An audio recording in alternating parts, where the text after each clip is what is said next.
पूरा 11 घंटे कंप्लीट करके उसको उठी हूँ। कैन यू इमेजिन, 11 घंटे का लेक्चर्स था। मेरे लिए दुआ मांगना।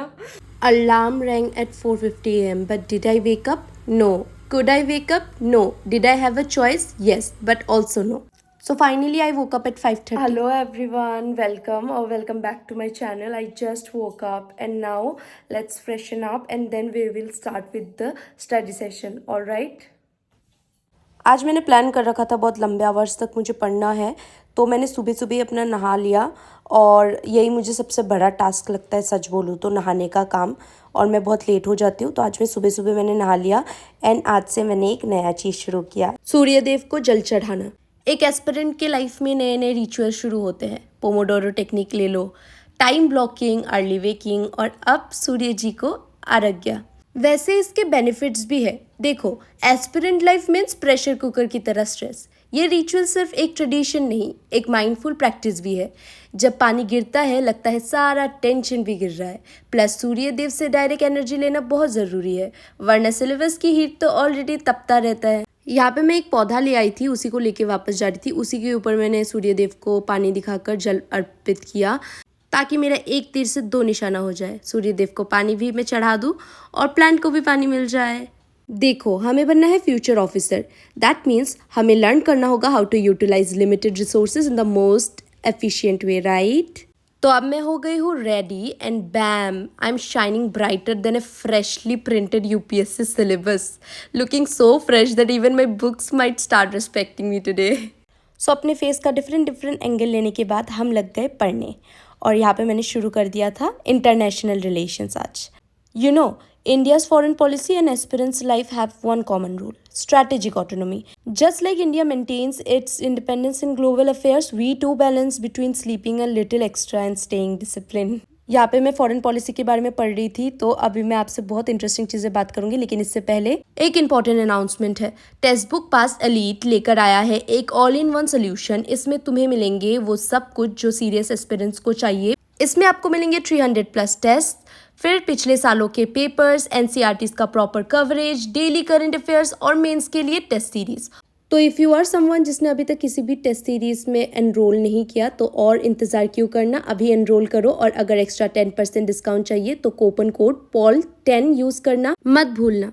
इसका लिंक डिस्क्रिप्शन बॉक्स में मिल जाएगा, go and check it out. रुको अभी खत्म नहीं हुआ, इसका बड़ा धमाका तो सुन के जाओ। लास्ट मिनट रिवीजन के लिए ये चीट शीट प्रोवाइड करते हैं, जैसे कि आप ये 1857 का रिवॉल्ट देख सकते हो। इसका टाइमलाइन कितना सॉर्टेड है। यहाँ पे मैं इंडिया और चाइना के रिलेशंस के बारे में पढ़ रही थी। अरे भाई, ये तो एस्पिरेंट की और सिलेबस के रिलेशनशिप जैसा है, हमेशा टेंशन, हमेशा कॉन्फ्लिक्ट। चाइना बॉर्डर पे प्रॉब्लम्स क्रिएट करते हैं और सिलेबस भी हर दिन नए नए टॉपिक्स लाके। और दोनों का एक ही फंडा है, एक्सपांशनिज्म। सिलेबस हमेशा बढ़ता रहता है और चाइना भी। रशिया तो एक पुराना दोस्त है, एकदम तेरा यार हूँ मैं वाइब्स। जब भी इंडिया को ज़रूरत पड़ती है रशिया मदद करता है। जैसे एग्ज़ाम के टाइम वो एक टॉपर दोस्त जो लास्ट मोमेंट पे नोट्स दे देता है। Quad, BRICS, SCO, I2, U2, अरे भाई ये यूपीएससी है या शादी के इनविटेशन कार्ड्स की लिस्ट? एक एस्पिरेंट के दोस्तों की लिस्ट से ज़्यादा इंडिया के इंटरनेशनल ग्रुप्स है। बाहर धूप में घूमते घूमते इतना विटामिन डी ले लिया कि लग रहा है बॉडी अब खुद उठ के बोलेगी बस कर भाई, अब तो सोलर पैनल भी चार्ज हो गया। मतलब एकदम अल्ट्रा प्रो मैक्स लेवल की सन चार्जिंग हो गई है। फिर फाइनली घर आई, पानी पिया और सीधा करंट अफेयर्स खोल लिया। डेली करंट अफेयर्स के लिए मैं देख लेती हूँ हिंदू एनालिसिस का वीडियो एक, और ईयरली करंट अफेयर्स के लिए मैं PTT 65 देख रही हूँ। एक्चुअली तो न्यूज़पेपर पढ़ के खुद एनालाइज करना सबसे ज़्यादा बेस्ट होता है मेरे हिसाब से, लेकिन अभी टाइम को बचाने के लिए और मोस्ट कॉस्ट इफेक्टिव वे में इसको यूटिलाइज करने के लिए मैं एनालिसिस का वीडियो ही देख लेती हूँ 2x पे। लेकिन अगर आप न्यू हो तो आप न्यूज़पेपर से शुरू कर सकते हो रीडिंग से। न्यूज़ देखते देखते मैंने किया अपना ब्रेकफास्ट, जो कि बना था पोहा, और उसके ऊपर मैंने डाल दिया भुजिया। अरे वाह, ये तो कविता हो गया। यार पोहा कितना लाइट होता है और डाइजेस्टेबल भी है। उसी की तरह काश हमारा सिलेबस होता, लेकिन हमारा सिलेबस तो रियलिटी में एकदम आलू पराठा निकला, मोटा, भारी और एंडलेस। चलो अब क्या ही कर सकते हैं। तो मैंने अपना नेक्स्ट स्लॉट पॉलिटी के रिवीजन से शुरू किया। अगर पॉलिटी एक थाली होती ना, तो फंडामेंटल राइट्स उसमें राजमा चावल जैसा होता, सबको पसंद है, बिना इसके जीना मुश्किल। डायरेक्टिव प्रिंसिपल एकदम हेल्दी सलाद जैसा, ज़रूरी है बट लोग इग्नोर करने की कोशिश करते हैं। और फंडामेंटल ड्यूटीज़, भाई ये वो अचार है जो माँ ज़बरदस्ती खिलाती है, बेटा ज़रूरी है। फिर आया सेपरेशन ऑफ पावर्स, मतलब जुडिशरी, एग्जीक्यूटिव और लेजिस्लेचर की टीम वर्क, एकदम क्रिकेट की तरह, जिसमें जुडिशरी अंपायर, एग्जीक्यूटिव प्लेयर्स और लेजिस्लेचर कोच सबको अपना रोल निभाना है, वरना डेमोक्रेसी नो बॉल हो जाएगी। और भाई कॉन्स्टिट्यूशन तो एकदम बॉलीवुड स्क्रिप्ट जैसा है, पूरा ड्रामा, एक्शन और ट्विस्ट से भरा हुआ। एक तरफ राइट्स दिए तो दूसरी तरफ ड्यूटीज याद दिलाई, एकदम बैलेंस बना के रखा है, जैसे एक अच्छी चाय। पत्ती ज्यादा डाल दी तो कड़वा, दूध ज्यादा डाल दिया तो फीका, और सही बैलेंस बना लिया तो एकदम नेशन वांट्स टू नो वाला फील। तो बस दोस्तों, पॉलिटी पढ़ो, समझो और डेमोक्रेसी की असली फीलिंग लो, क्योंकि एक एजुकेटेड सिटीजन ही असली पावर है। ये सेशन मेरा पूरा दोपहर तक चला और मुझे आज कोई ज़्यादा कुछ काम था भी नहीं, क्योंकि सबसे इम्पॉर्टेंट काम जो नहाने का था वो मैंने कर लिया था।